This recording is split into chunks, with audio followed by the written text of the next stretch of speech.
नमस्कार, आप देख रहे हैं प्लस इंडिया लाइव न्यूज। खबर सूरत से, जहां युद्ध जैसी आपात स्थिति को देखते हुए हाई अलर्ट घोषित किया गया है। शहर के नए सिविल अस्पताल ने पूरी तरह से मुस्तैदी के साथ तैयारियां शुरू कर दी हैं। अस्पताल प्रशासन ने बताया कि संभावित संकट से निपटने के लिए सभी डॉक्टरों और मेडिकल स्टाफ की टीमें तैनात कर दी गई हैं। साथ ही दवाओं और आवश्यक चिकित्सा सामग्री का बड़ा भंडार भी जमा किया गया है।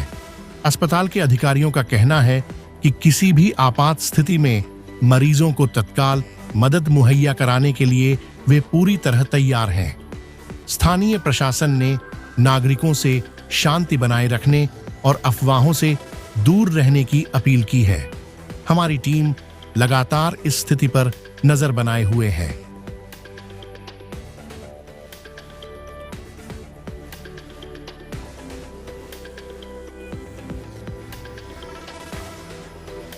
जी साहब, अपना नाम? मारू नाम doctor Bharatbhai Govindbhai Chavda, medical officer, નવી સિવિલ હોસ્પિટલ સુરત। હાલ હું મેડિકલ સ્ટોરમાં ઇન્ચાર્જ તરીકે ફરજ બજાવી રહ્યો છું। હાલ જે આપણા ભારત દેશમાં પાકિસ્તાનની યુદ્ધ બાબતમાં જે ચર્ચા ચાલી રહી છે, એ બાબતમાં આપણે સિવિલ હોસ્પિટલમાં કયા પ્રકારનો બંદોબસ્ત ગોઠવવામાં આવેલો છે?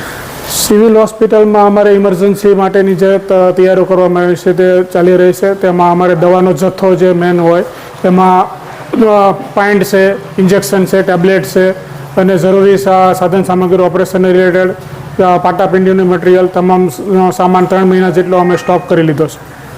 હાલ જે યુદ્ધની પરિસ્થિતિ સંકળાય એ બાબતે સિવિલ હોસ્પિટલની ટીમ કયા પ્રકારે રેડી છે?